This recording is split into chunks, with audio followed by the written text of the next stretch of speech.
Oh, you're on video now. Okay, so. Okay, guys. Your face. So, guys.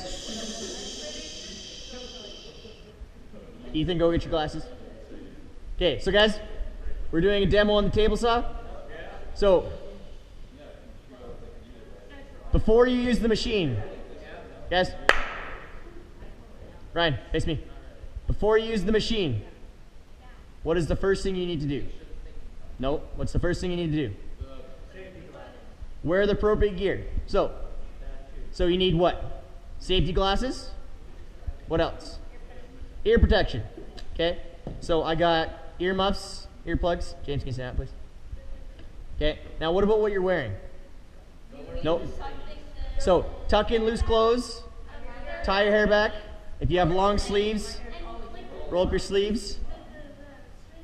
If you have any drawstrings or necklaces, you need to make sure they're taken off. Make sure you have no jewelry on. Anything else? What about your feet? Closed-toed shoes. Anything else? No baggy clothes. Okay. So that stuff is pretty standard on what we do for most machines. Okay, Sam, can you not do that, please? Heads up, face me. Or you're not going to be using tools. So off the chair over there. Okay. So, when you're using the table saw, the first thing you need to do, Christian,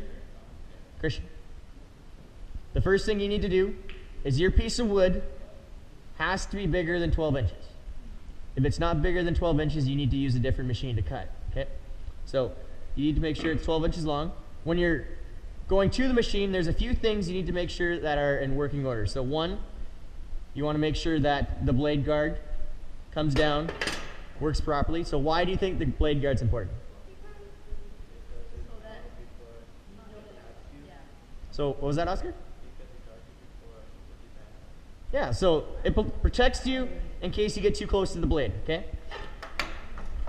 You also want to check the anti-kickback teeth and the splitters. So what do you think the splitter does? We talked about it before in our... Yeah, so it makes sure that the wood doesn't pinch the blade, because if it pinches the blade, what could happen? Kickback. And is kickback dangerous? Yes. Oscar, is kickback dangerous? Yeah. Oscar.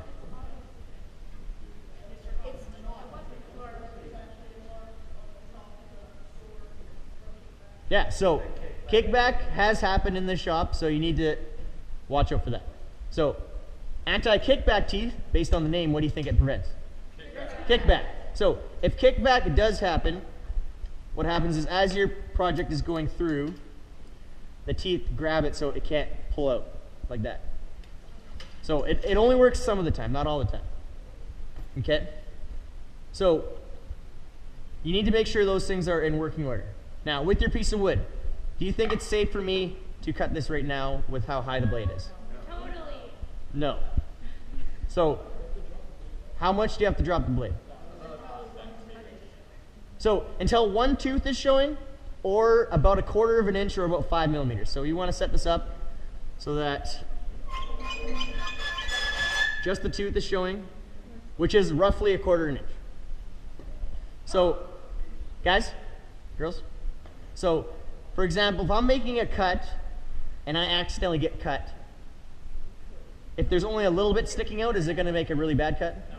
Compared to if it was sticking like 3 inches above. So if it was sticking 3 inches above and it cut me, I could potentially lose my hand or my fingers. But if only a little bit is sticking out, I'm only going to get cut a little bit, and I'm not going to get a very serious cut.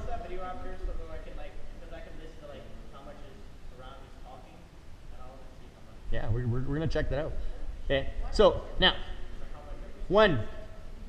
guys, when you make a cut, you look at your piece. The longest side has to either be supported by the fence or a miter gauge or a special cross-cutting jig.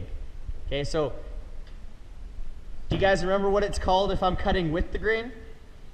What kind of cut that is? No. What about if I cut across the grain? What kind of cut is that? Cross cut. So if you're going across the grain, it's called a cross cut. If you're going with the grain, it's called a rip cut. So if I'm doing a rip cut, my longest side is most likely going to be against my fence.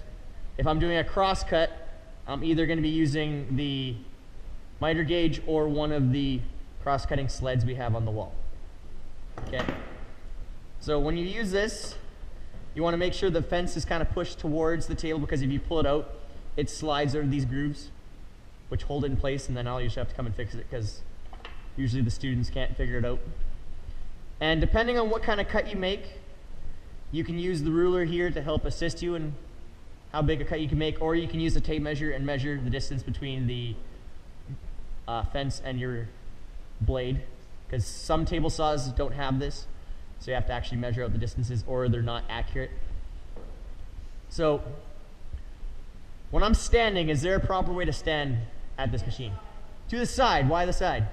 So like if I'm standing here and kickback happens, what's going to happen? Straight to your face. It's going to hit me right here. So it's going to hit me where it hurts. Okay? So depending on if you're small, it might hit you in the gut or the chest, or if you're really tall, somewhere a little uncomfortable. Okay? So, yes. So make sure you're to the side, so if it does kick back, guys, if it does kick back, it's going to shoot over here, which also means you need to make sure no one's behind you when it's using the machine, because like they just said, we've heard stories where it shot back and hit the back door. So you guys know Miss Weiner? She was witness to when it hit that door. So it's very dangerous, okay? And it will hurt. So you need to make sure it's supported. Now, if I take my miter gauge, is my longest side supported? Yes. By something. Yes, my longest side is supported by the miter gauge. So if I touch the miter gauge and the fence, that's bad. That is called double fencing. So if I'm going like this and I make my cut, what's going to happen is when this falls off, it's going to get wedged in between here, and it could spin out of control and catch the blade, and it could send it flying back. So double fencing is a bad thing. You never want to do that. Okay? There are some examples where we do things like double fencing, where we put a sacrificial fence, but there's usually a gap between here, so after you pass it, then it's not going to get pinched. And usually we use that table saw for that.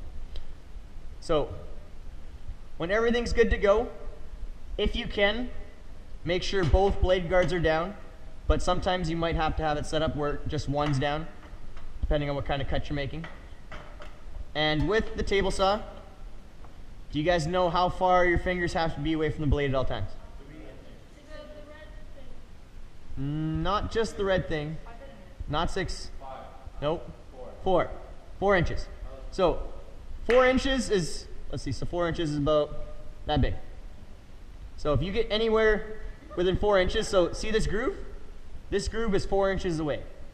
So if you're within kind of this distance from the blade, you need to make sure you're using some kind of a push stick. Okay? And also, if your piece of wood goes inside, so for example, if I'm cutting this, is my piece of wood now inside the groove? So I have to use a push stick. But if I'm cutting something big like a sheet of plywood that's like 5 feet long, I can push it and still be way more than 4 inches away, so I don't need a push stick.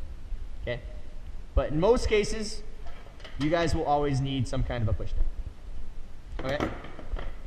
Now, when you're cutting your piece of wood, say I want to shave just a little bit off of this. Do both of your hands have a job? Yes. So if I'm using this, what is my right hand going to do? Holding it down and doing what? I heard someone say it. Pushing it. So like I'm starting here and I'm pushing it with my right hand. Now what is my left hand doing? So holding it down, giving downward pressure and against the fence. Why should I hold it down? So it doesn't kick back. Because if I feed it through and I accidentally lift up both my hands, it could rattle around and create kickback. So you need to make sure you always have some kind of downward pressure on it, either with your hands or with your push stick. Okay? Because we don't want to have any kickback. Now, is there any more questions about this? No?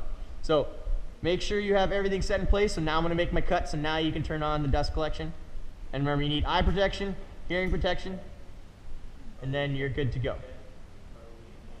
So you guys just need to back up a little bit, so move over a little bit. So when we're ready, we can make our cut. So I'm just going to shave a little bit off. So make sure you keep downward pressure. Keep a push stick handy. And make sure you push it all the way through past the blade. Like that. And then to turn it off, you can push this with your hand. Like that. Or, now guys, Brendan, you can turn that off again. So, okay, guys, Christian. Now, when you're using the machine, should you ever reach over the blade while it's running? No, never, because you don't want to accidentally cut yourself. Okay. Now, the piece you keep, depending on what kind of operation you do, is most likely going to be between the blade and the fence. And that's also the same spot where kickback usually occurs, always to the right side of the blade. Okay? So, make sure that. So, let's see, what else? So is there any other questions about the table saw? No? Now, depending on what you're doing, if you're cutting something really big, like a sheet of plywood, and it's going to stick out over the edge, you need to make sure you have some kind of table or someone assisting you to make sure it doesn't fall off the table, because without that downward pressure, remember, it's going to cause kickback and shoot back. So even with thin things, like if I'm cutting something skinny like this, it can still kick back, so you got to watch out for that. So like if I was wanting to cut this a little bit